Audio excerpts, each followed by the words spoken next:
Consider this seemingly straightforward statement. God will not be merciful to those who are not merciful to mankind. Islam's most important prophet, Muhammad, is said to have expressed this sentiment.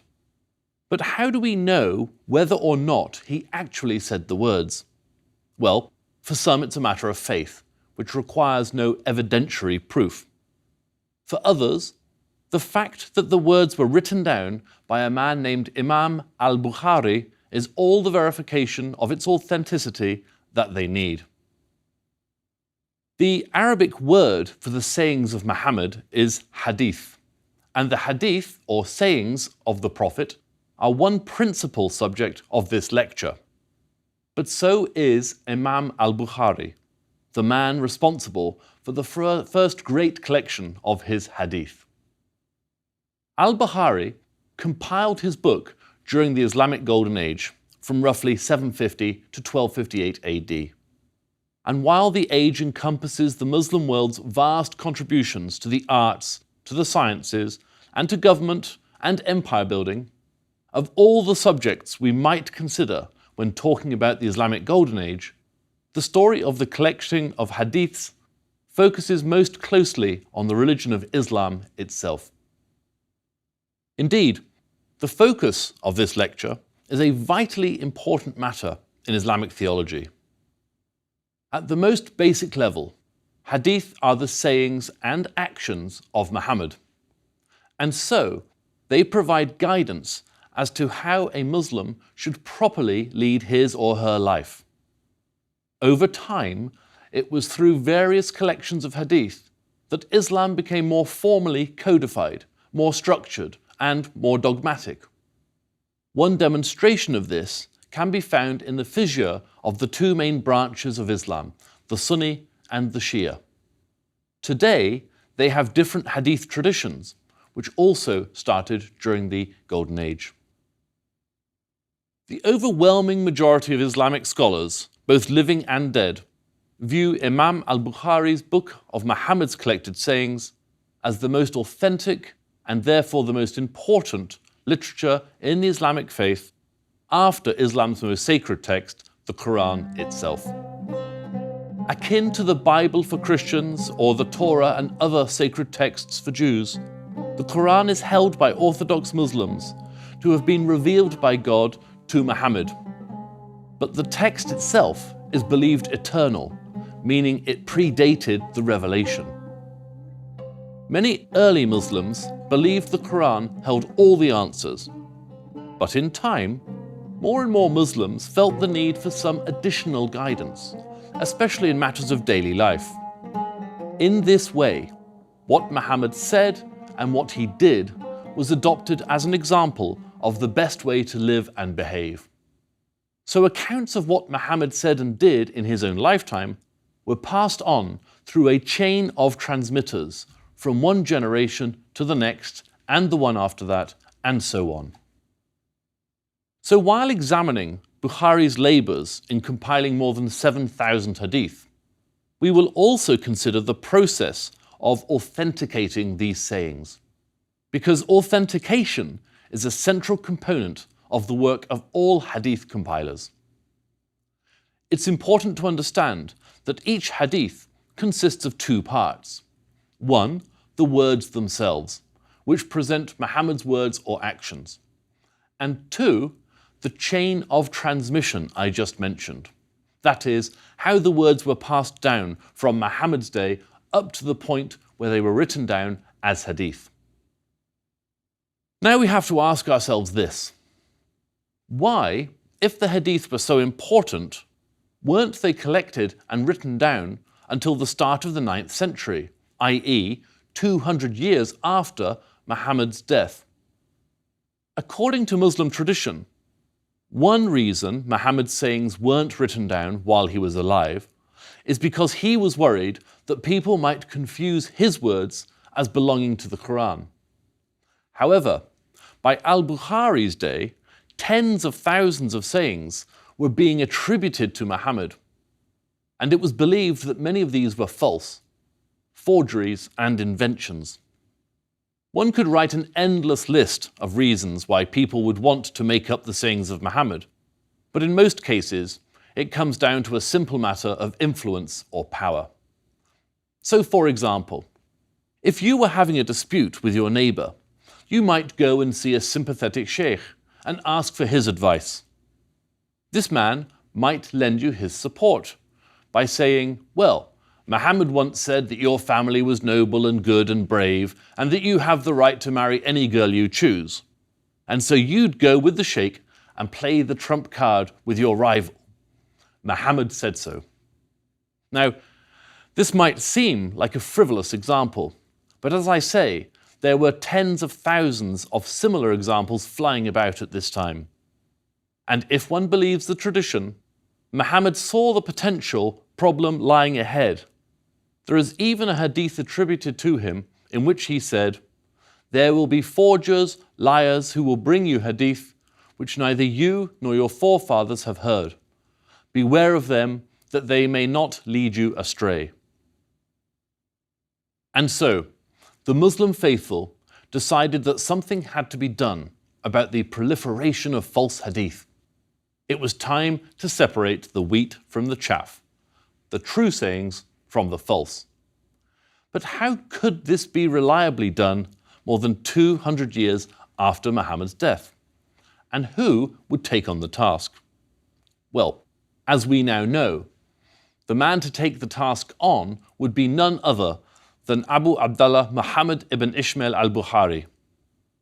Born in 809 or 810 in the city of Bukhara in modern-day Uzbekistan, Bukhari was the first man to take on the task of compiling and authenticating a hadith collection. And in part, because his was the very first collection of hadith, it's still seen as the most important and most authentic, at least in Sunni Islam. This is an important distinction to make because, as I've indicated, Shia Islam has its own view of what constitutes authentic hadith and which hadith collectors are to be trusted. But I'll return to that subject later. Al-Bukhari's birthplace in the ancient Persian city of Bukhara is one of the most important locations on the ancient Silk Road, that network of trade routes that had, since around 100 BC, connected China and its export of silk with India, Central Asia, Persia, Arabia, and the Eastern Mediterranean. Although the Muslim-Arab invasion of Persia started in 633, the year after Muhammad's death, the city was still only on the very fringes of the Muslim world by al-Bukhari's time, nearly 2 centuries later. Interestingly, and perhaps significantly, most great compilers of the hadith came from the fringes of the Caliphate or Islamic Empire. Perhaps their remoteness from Islam's religious center in Mecca and its political capital in Baghdad made them feel compelled to assert their place in the faith. Or perhaps it was more important to codify the faith at its margins. In either event, they did this through Islamic scholarship that hadn't previously been cornered by Arab scholars. Al-Bukhari's father died when he was an infant, but it seems the child was a precocious one, whose natural intelligence was spotted young. It's said that he started studying the hadith at the age of 10 and was quickly able to challenge the opinions of older, respected Muslim scholars. A turning point in his life came when he was in his late teens and he made his pilgrimage or Hajj to Mecca along with his mother, brother and other family members. Once having performed the Hajj, al-Bukhari decided to stay in Mecca and continue his hadith studies there, now no doubt excited by being in the religious heart of Islam. Naturally enough, Mecca attracted learned men from across the Islamic world, allowing this youth to hear every possible opinion and school of thought then present in the Muslim faith. After some time, however, al-Bukhari decided that meeting just those who made the pilgrimage to the city wasn't a thorough enough approach for his studies, and so he started traveling throughout the Muslim world. For the next 16 years, he journeyed throughout the Arabian Peninsula, which covers modern Yemen, Oman, Saudi Arabia, the United Arab Emirates, Qatar, Kuwait, as well as southern Iraq and Jordan, and he went further to Egypt, Syria, Iraq, and his Persian homeland. Everywhere he went, he interviewed every scholar he could, amassing the widest collection of Muhammad's sayings that anyone had ever previously attempted to assemble. During these 16 years on the road, al-Bukhari is said to have interviewed 1,080 leading Muslim scholars. Between them, these men provided him something in the order of 600,000 hadith for his collection. Now, we should say that the book al-Bukhari eventually produced didn't include anything like that number. Instead, he selected about 7,500 hadith that he considered genuine. Now, there are a couple of things we need to elaborate on here. One, that astonishing total number of hadith he's said to have collected, and two, how he decided which were authentic and which were not. To start with, the figure of 600,000 hadith that al-Bukhari collected on his travels deserves some clarification. Each time a hadith is repeated or passed down to another transmitter, the recitation by the transmitter is also counted towards the total number of hadith.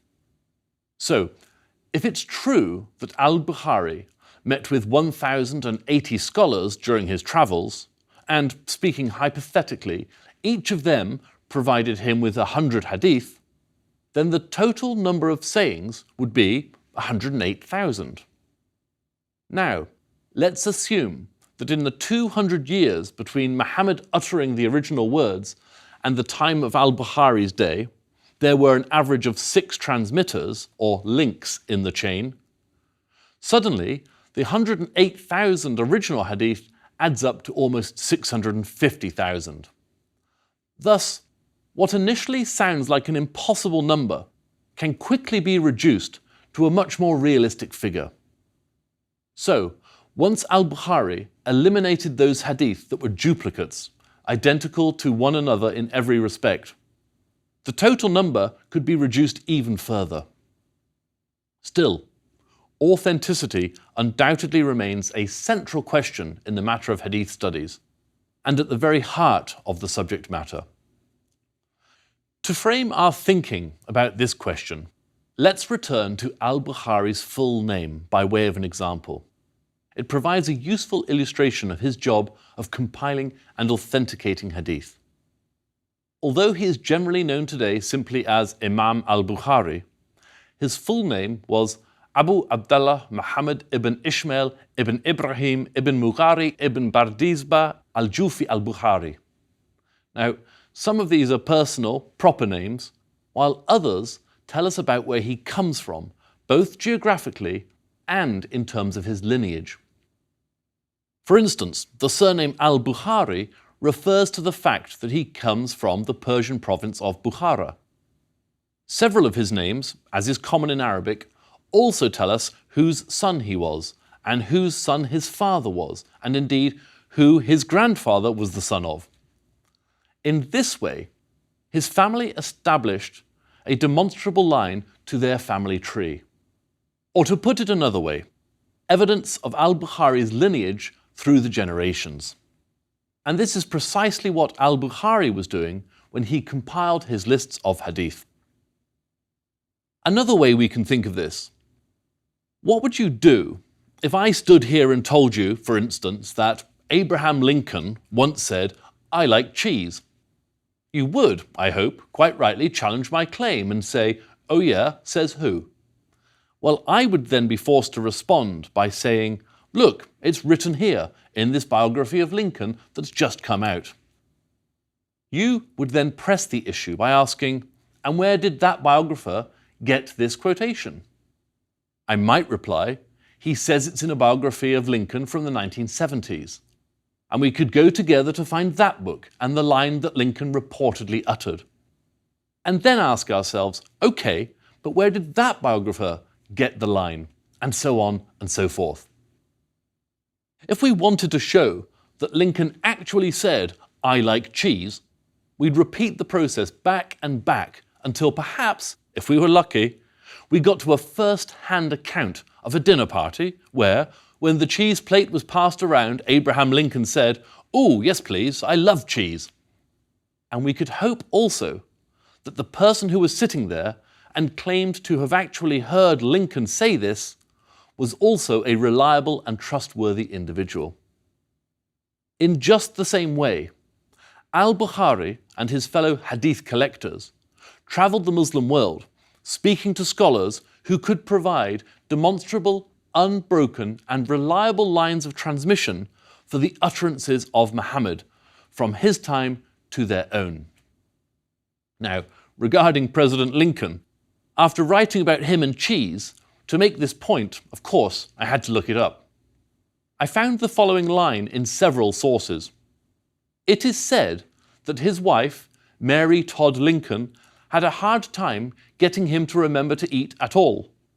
But one of his favourite meals was fresh fruit and nuts, cheese and crackers.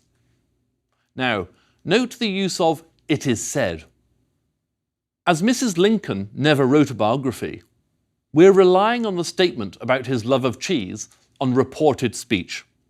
And that's exactly the same question al-Bukhari and his fellow Hadith collectors had to address constantly.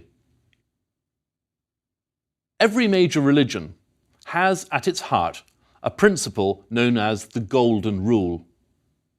Otherwise known as the law of reciprocity, the Golden Rule holds that you should treat others as you yourself would like to be treated. Whether Zoroastrianism, Hinduism, Buddhism, Sikhism or Judaism, they all have some form of this Golden Rule. In Christianity, it's seen in Jesus' instruction to love thy neighbour as thyself. Islam's near equivalent is a saying by Muhammad, quote, "None of you truly believes until he loves for his brother what he loves for himself." In Islam, as in Christianity and all the other religions I've just mentioned, believers and non-believers alike can, and indeed do, ask the question, how do I know that those words were actually spoken by that person? For many believers, it might be enough that it has been approved or sanctioned by their religious authorities, the priestly class, and by tradition. For others, this isn't enough, and they want proof, or as close to proof as it's possible to get. So that's what al-Bukhari was trying to do. But was he successful? Well, if you're a Muslim, you would probably think that he was, and that al-Bukhari's Hadith collection is authentic. However, if you're from another religious tradition, or of no religion at all, you're probably going to see the Hadith as fabricated at worst, or at best, impossible to know whether or not they are true. But regardless of one's opinion, what we need to understand now is the place in Islamic orthodoxy held by al-Bukhari's and other supposedly authentic collections of Hadith. The full title of al-Bukhari's Hadith collection is The Abridged Collection of Sound Reports with Chains of Narration going back all the way to the Prophet regarding matters pertaining to the Prophet, his practices and his times for Muslims. It's probably just as well that it's more typically referred to as Sahih al-Bukhari, or the authentic al-Bukhari. And it's a book that's very much supposed to be consulted. Consequently, to make reference easier, the approximately 7,500 hadith are arranged into roughly 90 broadly thematic chapters, covering a bewildering array of subjects, both religious and temporal. Here, one can find everything from Muhammad's ostensible opinion or revelations about the creation of the universe, to how and when and where to pray. It also covers such areas as marriage guidance, funeral arrangements, and what to do and not do while making the Hajj or pilgrimage to Mecca. Also in this collection are rules for conducting so-called holy war, or the lesser jihad. The greater or more important jihad being the non-violent and never-ending struggle to be a better person. Alongside more obvious religious injunctions, the Hadith provide advice on manumitting, that is, freeing one's slaves. What to do if you find lost property, the importance of private property and good manners, restrictions on loans and repayments, and how to control one's temper. As al-Bukhari tells us, Muhammad said, "The strong man is not the good wrestler.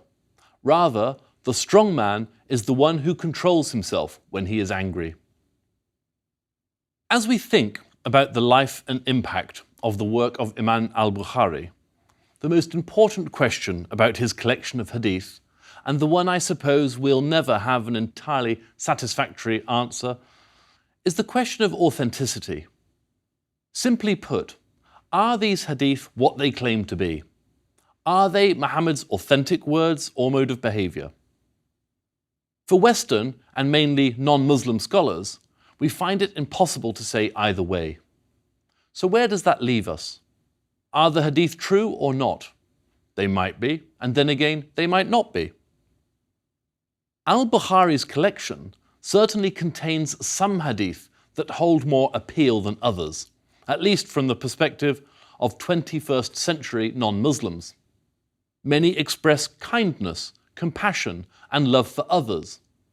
Then again, any number of other sayings communicate a more violent message, including hadith that may be objectionable or simply wrong, not to mention those that come across perhaps as nonsensical. One can find numerous expressions of 7th century mores regarding gender discrimination, and a great deal more. And let's not forget those 200 years prior to the written record of the hadith. These are words that passed down through 5, 6, or 7 generations. Scholars, sheikhs, and ordinary men and women could, of course, select or choose hadith that suited their own opinion or purpose at any given time. So the difficulty in reading them today is that unless you are prepared to employ blind faith and accept every single word as literal truth, then there might be a great deal to object to. Of course, one could say the same about reading any number of other religious texts. Muhammad may have said some of the words and not others. Even those hadith that may be false aren't necessarily or deliberately fabricated. But then again, they might be. Now, if that answer appears pusillanimous or disappointing, what I can say without equivocation is that the majority of Western scholars, including some Muslim ones, retain a degree of skepticism regarding the veracity of claims about the hadith's absolute authenticity. To put it more plainly, the burden of evidence required to demonstrate that something is true beyond all reasonable doubt was far less rigorous in the 9th century, when al-Bukhari was travelling around the Middle East, than it would be in the modern era. Now, this isn't to criticise or defend al-Bukhari, but rather just to lay out the facts. Some might find an open-ended conclusion disappointing, but if we care about employing today's scholarly standards, there's not a great deal one can add at this time. It may go without saying that the same critique about proving the objective reality of words could just as easily be applied to words that may or may not have been recited by Jesus, the Old Testament prophets, and the Buddha. What we can discern with much greater certainty is the importance and impact that al-Bukhari and the other hadith collections considered to be authentic had for Islam down the centuries. The late historian of the Arab world, Professor Albert Hourani of St. Antony's College, Oxford, once wrote of the hadith, No less important than the question of their origins is that of the way in which they have been used. At moments of political tension, when the enemy was at the gates, the ruler might ask the religious scholars to read selections from Bukhari in the Great Mosque as a kind of assurance of what God had done for his people. Another important point about the Hadith that remains relevant to Islam in the present day is the fact that Sunni and Shia Muslims continue to follow different Hadith traditions. Why? Well, unlike many matters relating to religious differences, this question has a relatively easy answer. Sunni and Shia Hadith collections differ because these two distinct branches don't agree about the reliability of the narrators or transmitters of the Hadith. For example, there are those narrators who from the very beginning of Islamic history sided with the right of Abu Bakr and Umar to be the first and second caliphs or successors to Muhammad after his death. On the other hand, there were those who supported Ali, Muhammad's cousin and son-in-law, as the rightful first caliph. Ali would become the fourth caliph following the death of Muhammad, but this leadership dispute remains at the heart of the enduring Sunni-Shia split. I'm going to end here with an observation that I find of interest because it gets to the heart of the problem inherent in so many questions about religious authenticity and otherwise. And it's this. Hadith critics and Hadith rejectors, as they're sometimes called, exist not only outside of Islam, but within the faith itself.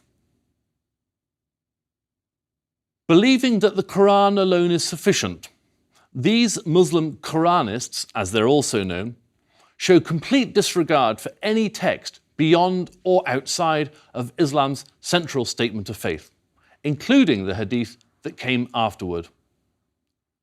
One prominent Hadith rejecter during the Golden Age was the Arabic author Al-Jahiz. One of the most prominent and important authors of his day, Al-Jahiz remains widely read and respected for his literary skills. Now, although the Quranists are considered heterodox and so on the fringes of mainstream Islam, we find parallels to them in the other two great Abrahamic religions, namely Judaism and Christianity. Indeed, Quranism is similar to the Karaite movement in Judaism and, in Protestant Christianity, the sola scriptura, or scripture alone movement. Both Karaite Judaism and the sola scriptura movement reject oral tradition, as passed down through the generations of believers, as a valid source of revelation. Like Jewish Karaites and Protestant followers of sola scriptura, Muslim Quranists simply don't hold with Hadith or other forms of widely held religious tradition. So, the Hadith are accepted as articles of faith and wisdom by most Muslims, but rejected by some.